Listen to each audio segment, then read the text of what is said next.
Hi, Stitchers. I'm Robin Pickens. I wanted to share some information with you about the upcoming Jingle Ball event, which is December 5th through the 7th, 2025. So the Jingle Ball is put on by Stephanie at Lindy Stitches. They do an awesome job with their online events. So this is a cross-stitch event that takes a whole weekend from Friday evening to Sunday evening, and there's all kinds of good things. You get a general admission ticket, which gives you access to different stitching rooms, to speed dating, to an exclusive shopping hall from 12 designers. And yes, 12 designers. I am so excited to be one of them this year.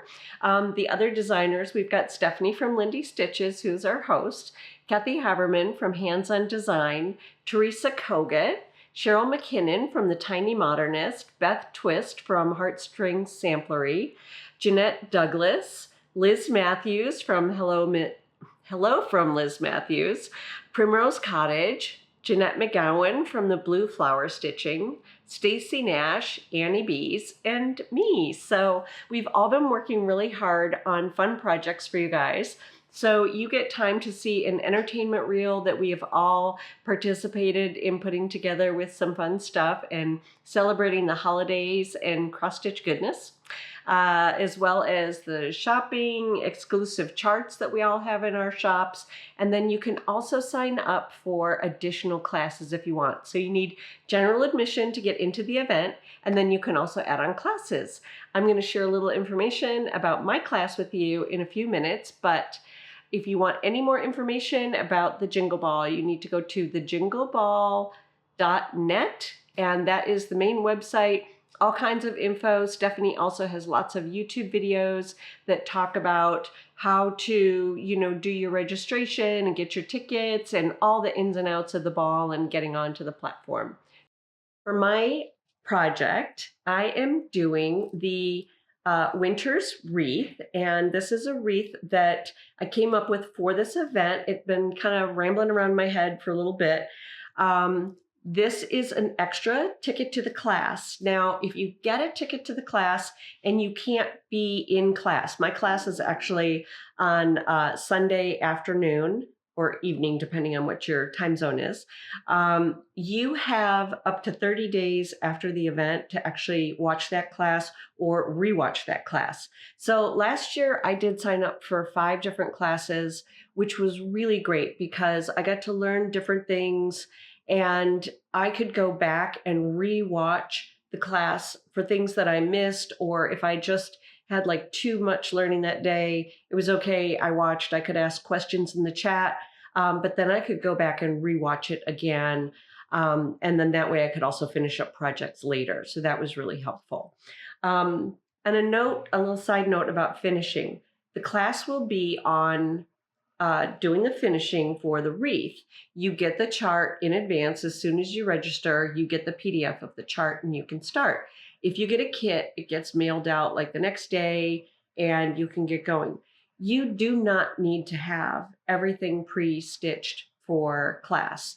Because these elements are individual elements, I can show you the finishing on this without having to have all of them together. So you can have everything that you want stitched, or you could just have a couple of these done and we can do the finishing together. I will be doing my finishing with a sewing machine. You don't have to have a sewing machine. If you do, I think it's easier and faster, but you can hand sew these for the finishing. And if you do decide to do hand finishing, or hand sewing, you might want to even use a more decorative colored floss to even show off that stitching. That's another option. For this, it is stitched on, this particular one is stitched on 32 count Zweigart country vintage country mocha linen. And I have backed it with a wool felt that is in sandstone color. The wool felt gives it some stability. It hides your stitches, but it still is soft enough that you can work with adding it to wreaths and unusual shapes. So I kind of liked that.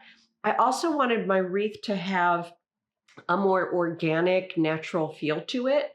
So I like to play around with different finishing ideas. And what I wanted to do with this is, rather than wrap all the individual elements onto different boards and have to like try to cut out the boards in like complex shapes, I thought that would be kind of difficult. So we're doing this sewing, and then I'm adding this fringed edge. So I'm going in and I'm fringing my edges after. I like how this makes it look a little more rustic, a little more organic, and a little more natural. So I liked that approach to this because I'm also using a grapevine wreath. And you have to get your own wreath. I got this from, I think, Amazon, but Michael's, any kind of craft and hobby store, you can find them. You can also use, a wreath that is greenery. If you want to be reusing it, I would use artificial greenery.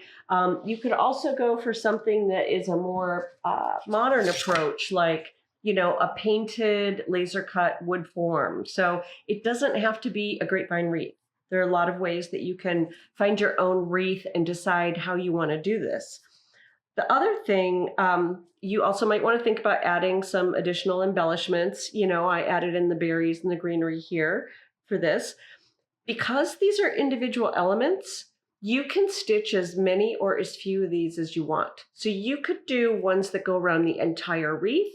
You could do just in a section like above a bow.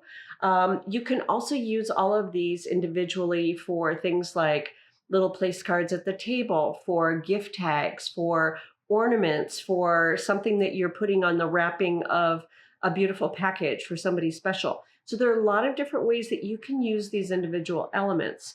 You might also think, well, I really like the pine and the pine cones, so I'm going to do a wreath that's all pine branches and pine cones, or I want to do a wreath that's all snowflakes. So it gives you the ability to really pick and choose and combine as you want. Think of them as a toolbox of these elements that you are combining. So another thing to think about with this is, so I used a 12-inch grapevine wreath. What if you went smaller? Like this here is an 8-inch little grapevine wreath, really cute. So if I put elements on this, this would be beautiful as a centerpiece on a table with a nice pillar candle inside there, like a nice chunky candle. And these would look really pretty going around on that. So there are a lot of ways you can be adding this to decor. Now, I want to just talk for a minute about the kit. If you decide that you want to get the kit does come in this little burlap bag, which is also kind of a sweet option if you wanted to stitch one of the motifs on here and then use this for some gifting for somebody. So that's just a little extra thing. Also on my kit, I decided, since these would make really nice little gift toppers that you could add on, that it would be sort of sweet to have some little additional gift cards that you could add into your gifts. And so these are all the different motifs from the things that you're stitching into a little set of gift cards for any gifting that you want to do that would coordinate with this. So like I have my wreath, but I'm still going to go ahead and make some ornaments and make some tags, some extra things, and then I can use my little cards to give them away. We also have some little stickers so that you can have more fun, joyful winter. Then with your kit, you do get, it's 12 full skeins of DMC flosses. There is a tapestry needle, which is the size 26 bohine needle. You get the linen, which is the Zweigart Vintage Country Mocha. And for this, you're going to need about this much of the linen. So if you're hooping it, I'd probably work in the center, but I tend to just hold, hand hold my stitching. So I work from one side, which means that I'm going to have enough linen that I probably could make enough elements to go around my entire wreath. Or I could at least make a couple extra elements for cards and gifts and things. I like this project because it's a great way to also be using up all those little spare pieces of linen that you might have. So like these were pieces I'd cut off of other things. I can go through, do my individual motifs and use up all my little pieces. So I love that. So you get your linen You also have the sandstone wool felt, which is a really nice kind of thick wool felt, which is great, but you can easily stitch through it by hand or on the machine.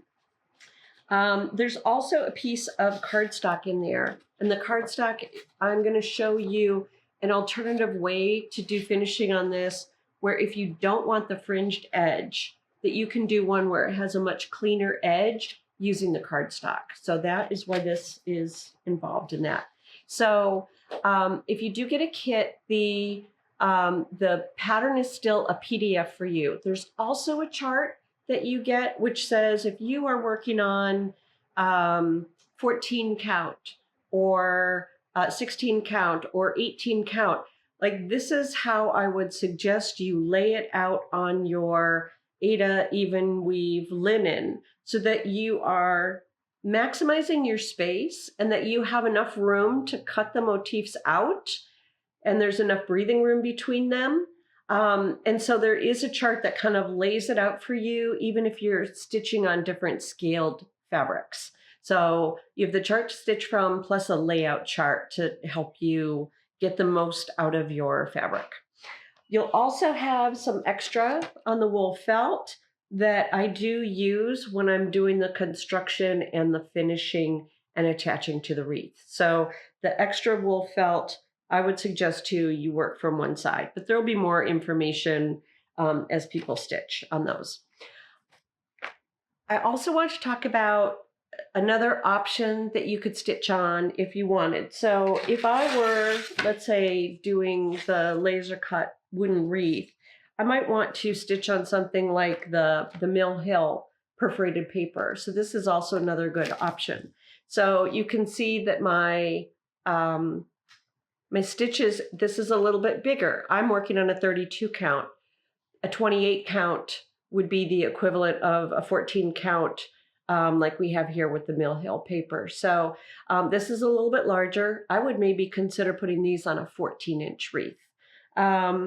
But these would have a nice, very clean, modern look to finish onto something like a laser cut wood wreath. And so I think that's also a nice option for people that want a more, sleeker look to their project. One of the questions that I had from someone who emailed me is they got the kit, but they wanted to switch out and be using an Aida. And they wondered if they were using a 16 count Aida, if they could still do the fringing on the edges like what I've done here. So I have a previous project. This is my Garden Friends cross stitch. And on this, I stitched it down to fabric. And I also went in and fringed the edges. This is on a 14 count Aida. And so you are able to still do the fringing even if you're working with an Aida. So just wanted to share that. That was a question that I had. I hope you will join us for the Jingle Ball. It's a really fun weekend.